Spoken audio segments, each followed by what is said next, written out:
I would appreciate it if you could take a moment to consider subscribing to my channel, liking the content, and sharing your thoughts in the comments. Your support means a lot to me and helps me continue creating engaging stories. I can't believe my husband is marrying someone else. It turns out he had been saving money for our wedding, but now it seems like that was just a way for him to take my hard-earned cash. Catherine, you cunning woman, you managed to deceive me while I struggle to comprehend the upcoming wedding. Tyler keeps spouting nonsense, making it clear that he stole the money I had carefully saved for our own wedding expenses. How could you not know, Catherine? I tilted my head in confusion. They shouldn't be allowed to get married so easily. I hope you find happiness, I said through a smile, leaving that detestable wedding behind. But behind that smile, a fire of revenge was ignited. I am Catherine, a 26-year-old woman. Throughout my life, I've been told that I'm kind. But deep down, I struggle to express my true emotions. My mother always scolded me, telling me to be strong and know what I want. But the truth is, I don't even know what I want. I've always plastered a smile on my face just to avoid being disliked by others. Hey, Catherine, your skirt flipped up, Tyler said, mischievously flipping up my skirt like a gust of wind. Stop it, I yelled, holding down my skirt. In that moment, my eyes were filled with a glare of success. Catherine can get angry too. That's good. You look cute even when you're mad, Tyler said with a smirk. It felt like we were back in elementary school, but the reality was that we were both college students at the time. Next time I want to see you cry, he said, making me blush. Tyler was a jerk, but for some reason, I was drawn to him. It was the carefree Tyler who broke me out of my always smiling, gentle shell. After graduating from college, we started dating. Life with Tyler, a sociable person, was a stimulating change for me, who had lived a modest life. He would take me to lively places like nightclubs or summer music festivals. I started staying up late and traveling, things I had never done before. I even began to enjoy a moderate amount of alcohol. Tyler and I were complete opposites. None of his friends were as reserved as me. I worried that we were not a good match. However, when Tyler unexpectedly proposed, he silenced those doubts. Are you sure about someone like Catherine? One of Tyler's drunken friends asked loudly during our engagement party. Even I had concerns about being myself, but I never expected someone else to voice them. It meant that even from others' perspectives, Tyler and I didn't seem compatible. I shrunk in embarrassment and sadness, trying to make myself disappear. What are you talking about? If I'm going to marry someone, it's got to be Catherine. Tyler's cheerful voice saved me. He chugged a beer and put his arm around my shoulder. See? She's like the traditional wives of old times, right? It's rare to find such a lady these days. I'm the type who wants to be pampered. I may not be a wonderful woman, but I want to be useful to him. My cheeks turned hot with embarrassment as Tyler and I became the center of attention. Our friends were having a blast, drinking and singing. We drank until late at night in Tyler's small apartment. But really, are you okay with Catherine? She seems kind of boring, you know. As alcohol flowed, the conversation grew increasingly crude. I felt a bit uncomfortable but slightly tipsy. I believed in Tyler's love, yet I was spectacularly betrayed. That was my biggest problem. His friends eagerly jumped on the topic, and Tyler began to boast about embarrassingly private matters despite my pleas for him to stop. Your wife's not liking this, you know. A friend teased, and Tyler puffed up his chest. I'm not a man who's whipped by his wife. He even leaned on a female friend, clearly crossing the line of friendship. Maybe I should get my nighttime care elsewhere, he said, exchanging sleazy glances with the woman, while another friend mocked, imitating a woman's voice, this cheater, enemy of women. Anyway, I'm not married to Catherine yet, so cheating's technically not cheating, right?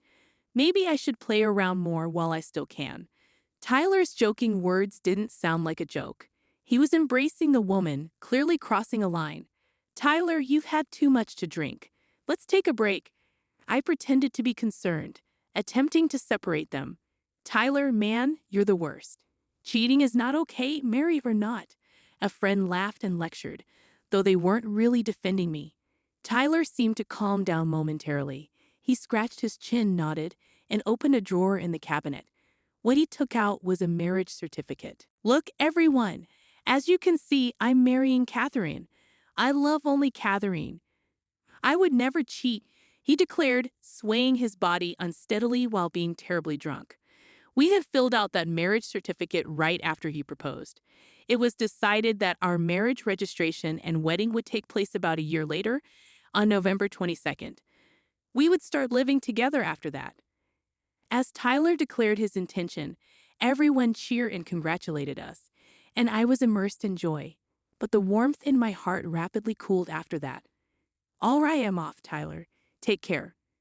I angrily crammed the certificate into my pocket and watched as Tyler gleefully exited the house, followed by his rowdy group of friends. I chose to stay behind, unaware of the regret that would soon consume me. Just minutes later, to my disbelief, Tyler and his friends returned, burning with excitement. They had actually gone ahead and submitted the marriage certificate. Let's go to the office together, Tyler suggested, shattering our once happy promise. The next day, after Tyler's friends had left, I was left to silently clean up the disastrous aftermath. The room was in shambles, with empty cans strewn about and food spills everywhere. It was a depressing sight that mirrored the state of my emotions. As I cleaned, Tyler approached me, sensing that something was amiss. "What's wrong? Are you mad?" he asked, oblivious to the chaos he had caused. His words irritated me further, but as he embraced me with his large frame, I couldn't help but feel a slight softening in my heart. "I'm truly sorry about last night.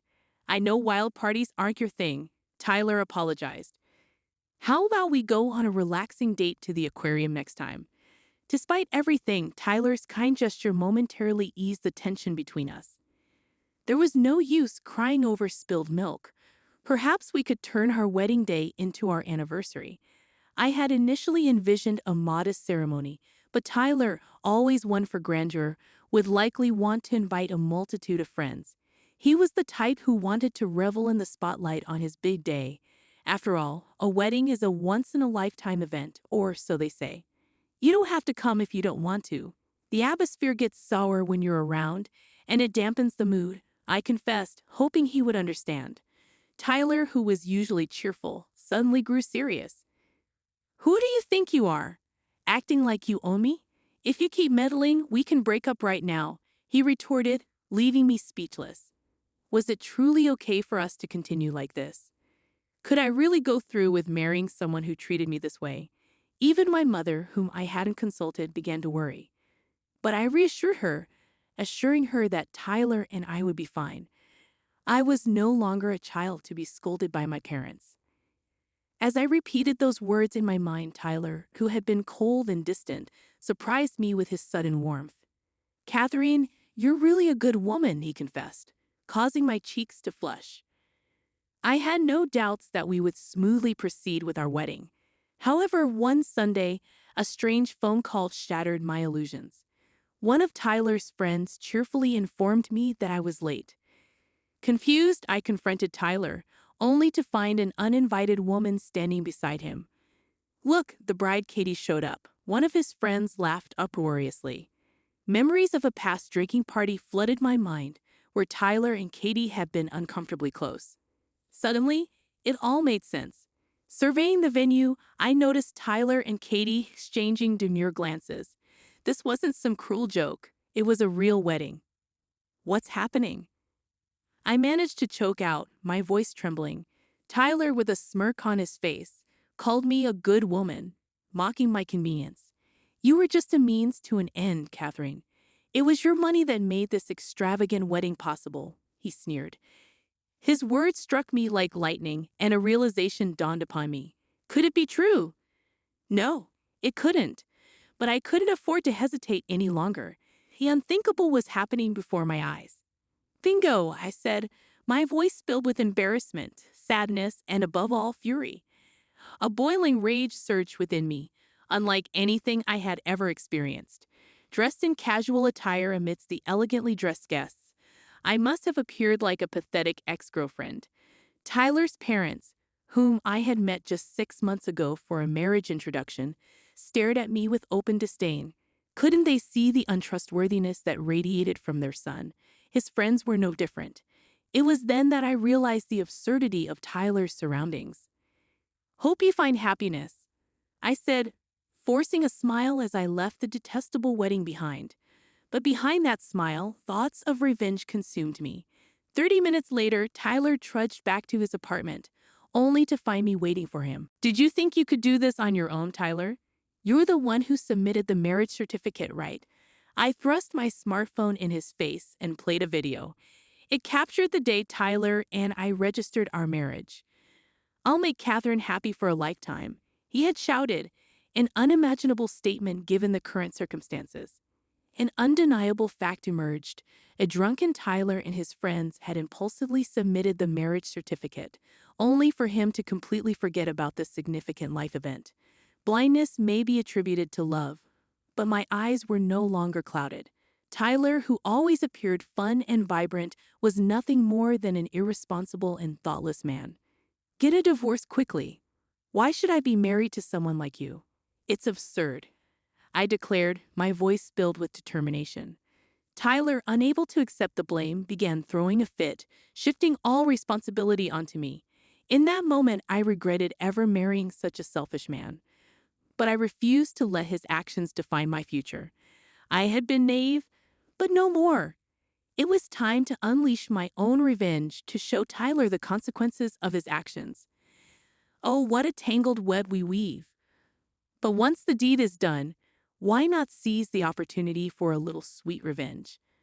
"Well, I have a condition, my dear Tyler." As he stood there, his face turning crimson with anger, I calmly demanded the return of my funds. Ah, the audacity. You see, Tyler, when a family member takes from another, it's not mere theft. It's a twisted dance of familial justice. Katie, looking as clueless as ever, smugly displayed her limited knowledge. "Oh, Tyler, you're lucky. Taking money from your wife is perfectly acceptable. The law turns a blind eye to such matters." Tyler's expression brightened, thinking he had outsmarted me. "So, you're saving it for me, right? Well then, I should just take it back," I asserted, determined to teach them both a lesson they wouldn't forget. But little did Tyler know, I had grown tired of his games, his boredom with our engagement thinly veiled. He only found me useful when he needed a momentary kindness. Oh, how he had underestimated me. He had been snooping around my room, searching for my secrets, even managing to catch a glimpse of my PN when I used the ATM. Clever, Tyler, but not clever enough. I confronted him, demanding an explanation of how he had withdrawn the money. As he stumbled over his words, I couldn't help but laugh at his feeble attempts to deceive me. "My dear Katie, it seems you're not the only thief in this twisted tale. While Tyler may escape legal consequences due to our unfortunate connection, you, my dear, are a stranger in this game.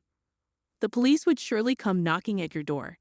Tyler and Katie exchanged panicked glances, their faces turning pale. "I didn't do anything. I'm innocent," Katie desperately denied, her voice trembling. Oh, the drama was unfolding beautifully. I had expected a mere sulking session, but they had gravely underestimated my determination. "Enough of this confusion," I declared, my voice dripping with satisfaction. "Divorce me, Tyler, and repay every last penny you took, bit by bit. Only then will I consider ending this charade."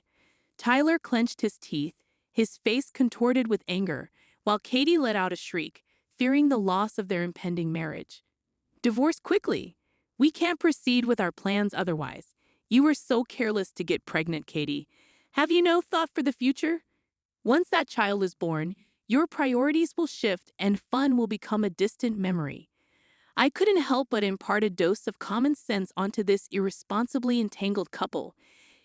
It was as if I had transformed into a concerned aunt, worrying about their future. Will these kids ever learn? I pondered, feeling a mix of pity and disdain. The child, innocent in all this, deserved better than Tyler and Katie's antics. And so, the saga continued. Katie, once so bold, now reduced to tears, and Tyler, lying prostrate on the cold, unforgiving ground. The world was crumbling around them.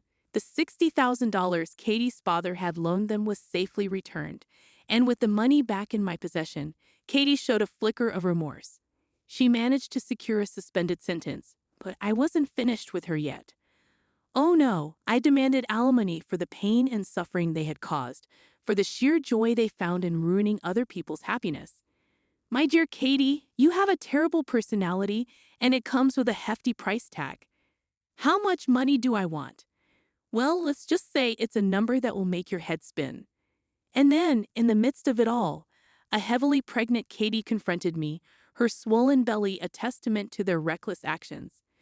I had expected an apology, but instead, she had the audacity to challenge me. It's only fair to get back the money that was stolen, and I won't settle for anything less.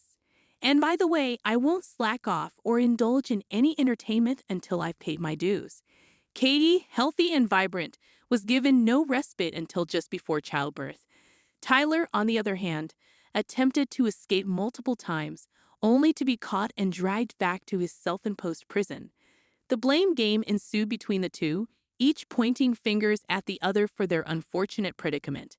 I heard whispers from Katie's father, who faithfully paid me monthly. I wish I could just wash my hands of a daughter like that, but the unborn child is innocent, and I must ensure Catherine receives her rightful payments.